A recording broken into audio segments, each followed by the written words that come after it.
22 degrees, Big 550 KTRS. She is, she's a publishing giant.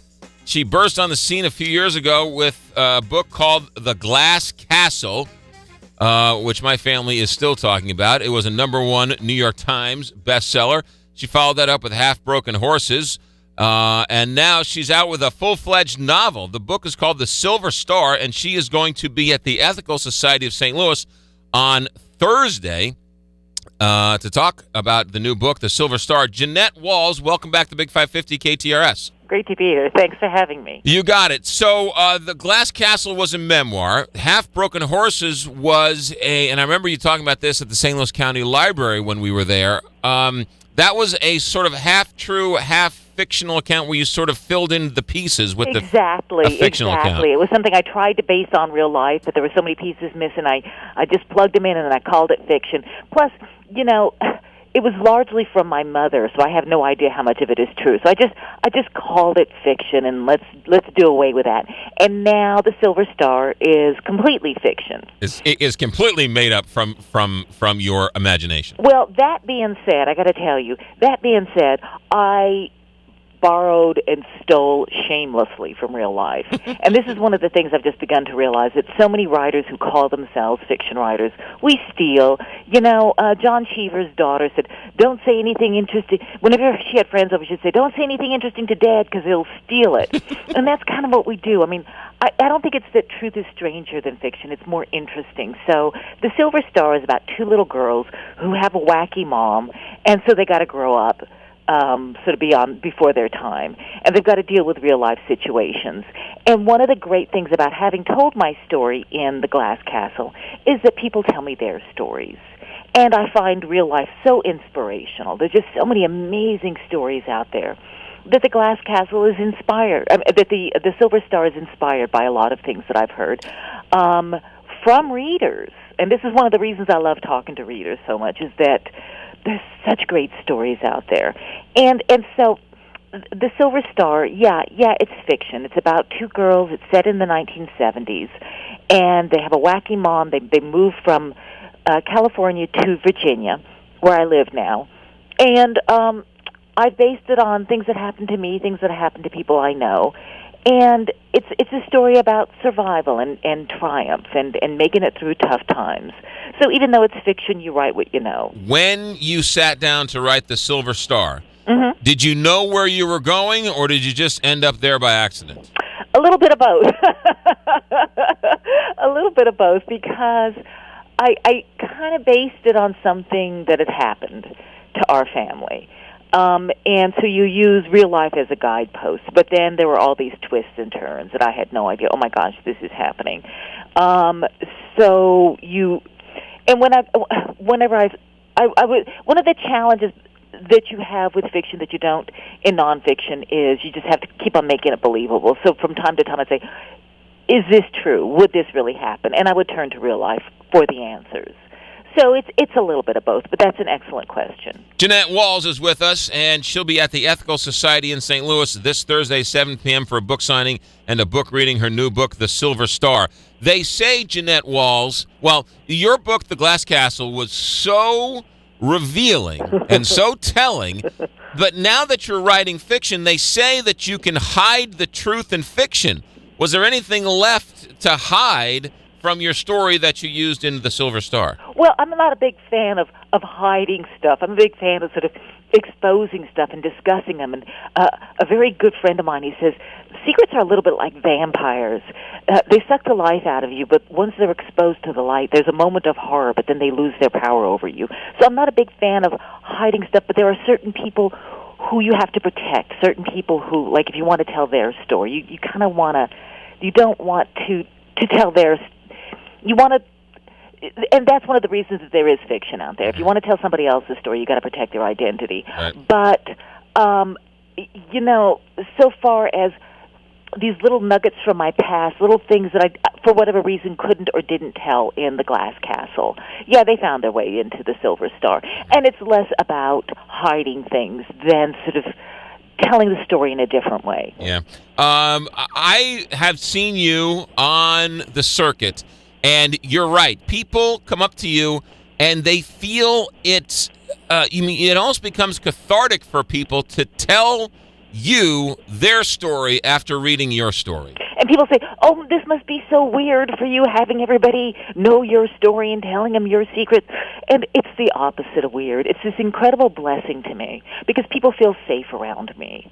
And I can meet a complete stranger, and we cut right through the small talk. There's none of this, pleased to meet you. How are you? Where did you go to school? They'll say, girlfriend, you think you had a crazy mama. Wait till you hear about my story. And lots of times I'll meet somebody who would be a stranger, and we just end up embracing each other, and we feel like sisters or siblings, and it's been this astonishing journey. And I used to think that the world was sort of a weird place filled with hostile people, and now I see it as a place filled with potential friends. As soon as I meet somebody, we can just bond immediately. So I love doing these book tours. People share their experiences with me. They share their stories, and life is just filled with all these surprises, and that's one of the things that Silver Star is about. People encounter these scary situations, and you think there's no way we can deal with this. The bullies are out to get us.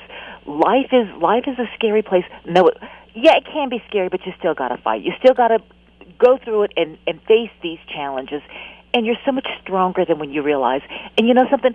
If you think you don't have what it takes to fight, the people around you are good and kind, and they're in the battle with you. So that's one of my messages. Jeanette Walls, you were a correspondent for the Today Show and NBC, right? Entertainment editor, entertainment. I was with MSNBC. MSNBC, and you had a fine career, and everything was going swimmingly. And all of a sudden, was it your husband at the time said you need to tell your story? You're absolutely right. I made a living telling celebrity secrets. And I'd go on the Today Show, but I was mostly on MSNBC, and I did the red carpet, and I did all of this crazy celebrity interviewing. And I thought, if people knew the truth about me, I would lose everything. I thought I'd get fired. And a funny thing happened. Not only did I not get fired, but people understood my story better than I did. And actually, this happened a few times on the red carpet. Celebrities would ask me to put my microphone down, and they'd start telling me the truth about them. And they'd say, you and I have a lot in common.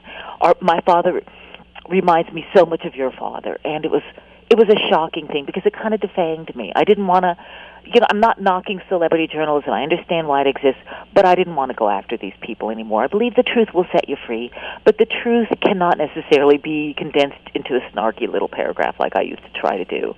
And that's what I was alluding to in a rather inarticulate way earlier. Yeah, let's tell the truth, but I don't want to be telling other people's truths.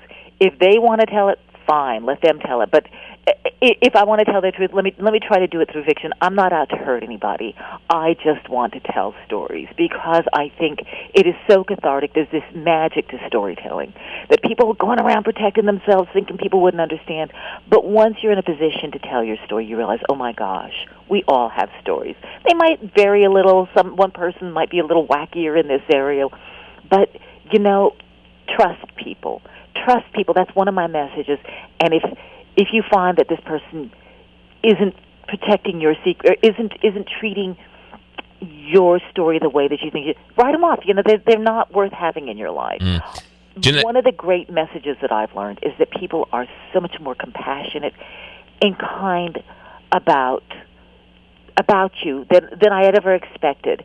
And sometimes we're our own worst judge. We're the ones who's toughest on ourselves. And that's been one of the many blessings that I've had since having told my story. People ask me, how could you forgive your parents for the wacky way that they treated you? The person I had to forgive was myself, and I was able to do that through readers. Yeah, it's the book is called, the new one, The Silver Star. Jeanette Wall is going to be at the Ethical Society in St. Louis on Thursday. I love St. Louis. Looking so forward to this visit. Amazing readers. Really going to have a good time there. At 7 o'clock. What's the latest with the movie, The Glass Castle?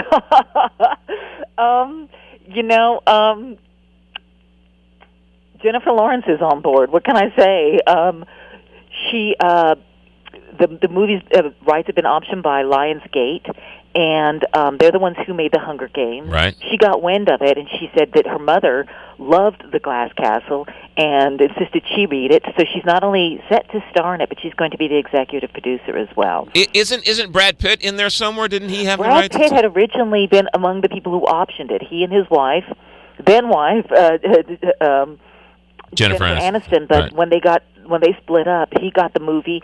Honestly, they were pushing it into his production company was pushing it in the direction of a romantic comedy, and it's now with Lionsgate. And I just read the script, believe it or not, last night on the road, and it's just they've done a bang-up job, and they're really looking to make it very true to the book. And it hasn't started production yet. I'm contractually forbidden from discussing the casting beyond Jennifer Lawrence, but I think they're going to do a spectacular job. I'm so impressed with how they get the story. Right. They don't see me as a victim, and that makes me really happy because I don't see myself as a victim either. Yeah. And some of the other scripts did. Poor Jeanette, she went through all of these things. No. Right. That's not the point, is it? The Glass Castle opens up with one of the most gripping and inviting and catch you and grab you by the lapels and won't let go of you scenes where you're walking into a black tie event on the red carpet and you turn and you see your mother picking garbage out of a garbage can. And I got together with her a couple of days later, and I said, Ma, what the heck am I supposed to tell? Because what happened, upon seeing her, I was terrified because nobody knew this about me. While I was writing about celebrities, Mom was homeless, and my father was as well. And I turned around and I went back to my apartment. I got together with Mom a couple of days later. I said, Ma, what the heck am I supposed to tell people when they ask me about you? And she gave me the best advice I've ever gotten in my life. She said, tell the truth. And I thought it would be impossible. There was no way I could do that. But it has started me on this astonishing journey. And that's why I'm a big fan of the truth. But, one of the challenges is finding out what is the truth. And it made me do some real soul-searching. Because anybody with siblings who's compared notes about your childhood knows the truth can be such a subjective thing.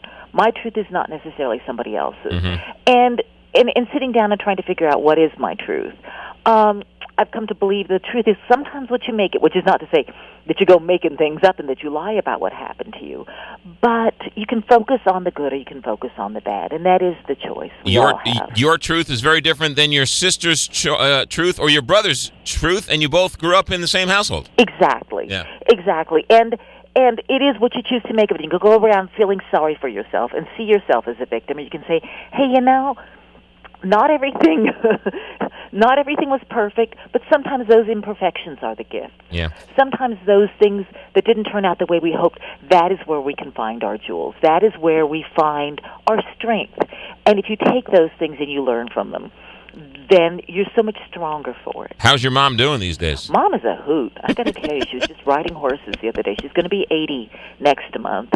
And she lives with me now, not in our house. I built a place out back for her, but she's great.